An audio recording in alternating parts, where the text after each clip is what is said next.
সকলকে জয় যিশু এবং মহান ঈশ্বরকে ধন্যবাদ দিই যে আমাকে বাঁচিয়ে রেখেছে, আরেকটি বার তার প্রশংসা গৌরব করার সুযোগ করে দিয়েছে। তাই মহান ঈশ্বরকে ধন্যবাদ দিই। সত্যি আমিও আবার অনেক দিন ভিডিও ছাড়তে পারিনি। তো আজকের সেই ঈশ্বরের বাক্য নিয়ে বলবো। কিছু সমস্যার জন্য আমি ভিডিও ছাড়তে পারিনি। তো সকলকে ধন্যবাদ, এই ভিডিওটি দেখবেন। আজকের আমি বিষয়ে কথা বলবো আয়না। আমরা আয়নার সামনে যাই, আমাদের চেহারা দেখি, আমাদের মুখে কি লেগে আছে, আমরা আমাদের মেকআপ কেমন হয়েছে। আমরা কোথাও যদি বেরোই, আমরা আগে আয়নার সামনে আমাদের মানে চেহারা, আমাদের শরীর আমরা দেখি যে কোথায় কিছু মানে এমন কিছু নেই যে দেখতে খারাপ লাগবে। কোথাও কালি লেগে আছে, কোথাও একটু লিপস্টিক লাগালে এদিক ওদিক হয়ে যায়। আমরা মাথা ছানছি, মাথার চুলটা কেমন এলোমেলো আছে, ঠিক আছে, সেটা আমরা দেখে আমরা আয়নায় দেখে আমরা ঠিক করি আমাদের সব কিছু। আমাদের মেকআপ, আমাদের চেহারা, আমাদের সর্বকিছু। এবং কি আমরা শাড়ি যদি পরি, আমরা কোনো কিছু বস্ত্র পরলেও সেটাও আমরা আয়নায় অনেক সময় দেখে নিই যে কেমন লাগছে। তারপরে আমরা বাইরে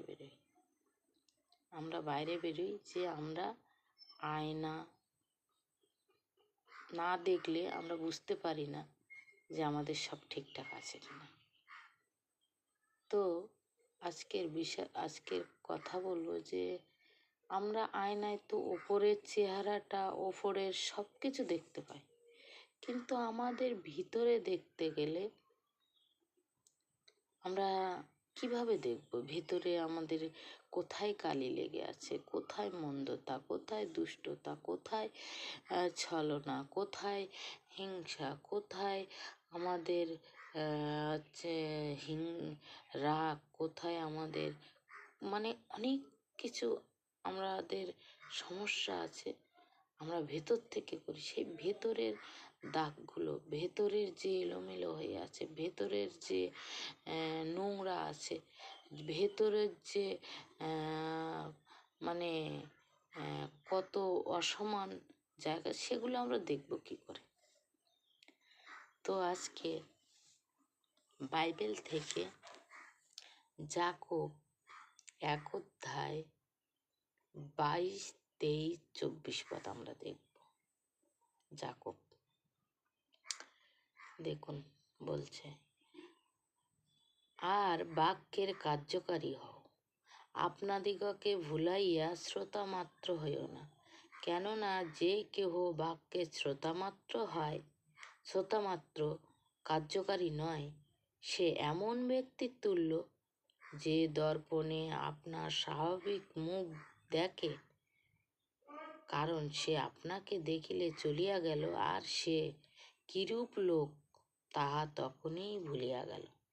দেখুন, আমরা অনেক সময় আয়নায় মুখ দেখে আর আমরা চলে যাই, কিছুক্ষণ পরে আমরা ভুলে যাই যে আমার চেহারা কেমন ছিল,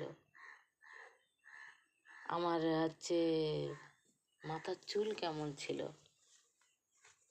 আমরা ভুলে যাই।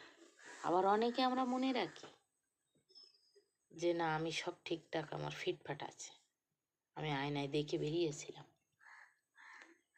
তো আজকে পবিত্র বাইবেলতে কি বলছে, পবিত্র বাইবেলের বাক্য, এটা হচ্ছে আমাদের আয়না স্বরূপ।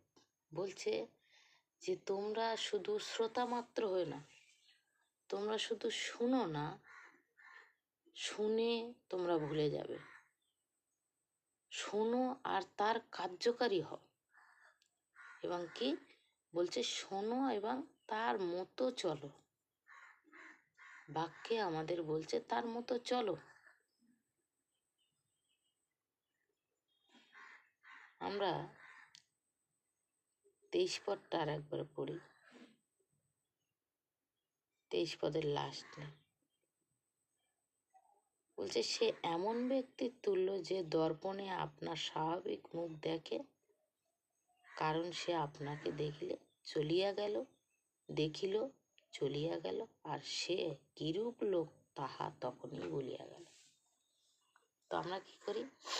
আমরা চার্চে যাই, আমরা বাইবেল পড়ি, আমরা পড়ে তখনই ভুলে যাই সেই বাক্য, আমরা মনে রাখি না। সেই বাক্য আমাদের আয়না, ঈশ্বরের বচন আমাদের আয়না, যে আমাদের কিভাবে চলতে বলছে, কিভাবে উঠতে বলছে, কিভাবে বসতে বলছে। আমরা তখনই ভুলে যাই। যত সময় পড়ি, যত সময় আমরা চার্চে যাই, তত সময় আমরা মনে রাখি, তারপর আমরা ভুলে যাই। আর যখন ভুলে যাই, তখন আর সেই মতো আমরা চলি না। এই জন্য বলছে, বাক্য শ্রোতা মাত্র হয়েও না, বাক্যের কার্যকারী হও। তো আমরা শুনলাম, আমরা মনে করলাম যে আমরা অনেক ভালো হয়ে গেছি। না, আমাদের সেই মতো চলতে হবে। চললে তাহলে আমরা ভালো হব। তাহলে কি, বাইবেলের বাক্য হচ্ছে আমাদের আয়না। আমাদের ভেতরের কত মন্দতা আছে, কত নোংরা আছে, কত হিংসা আছে, কত ছলনা আছে, সেগুলো আমাদের এই আয়না দিয়েই আমরা দেখতে পাই। বাইবেলের বচন, বাক্য হলো আয়না স্বরূপ। এই জন্যে আমরা বাইবেলের কাছে আসতে চাই না, আমরা পড়তে চাই না, আমরা শুনতে চাই না, আমরা জানতে চাই না। অনেক সময় আমরা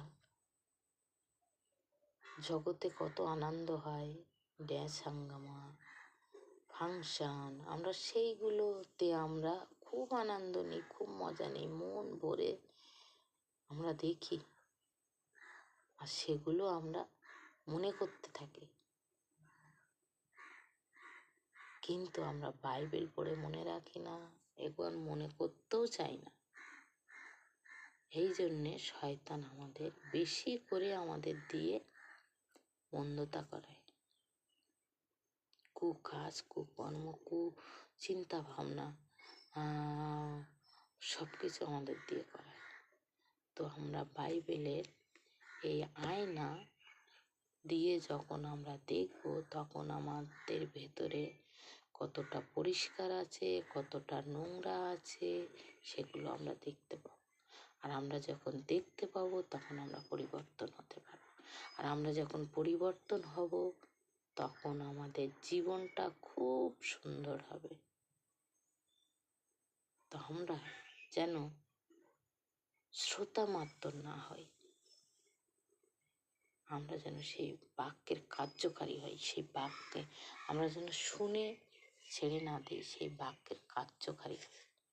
আমরা যেন সেই বাক্য মতো চলি, ঈশ্বরের কথা মতো। এই আয়না, আমরা যেন বারবার এই আয়নার কাছে আসি, আর আমরা নিজেদের মধ্যে যত মন্দটা আছে দেখতে পাই। আমরা উপরের তো আয়না দিয়ে আমরা উপরেরটা ঠিকঠাক করে নিতে পারবো, কিন্তু ভেতরের দেখতে গেলে আমাদের এই বাইবেলের কাছে আসতে হবে, এই আয়নার কাছে আসতে হবে। আসলে আমরা দেখতে পাব। সকলকে জয় যিশু, এবং মহান ঈশ্বরকে আরেকটি বার ধন্যবাদ দিই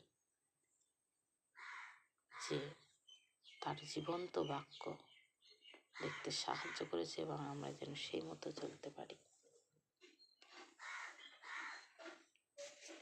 আমেন।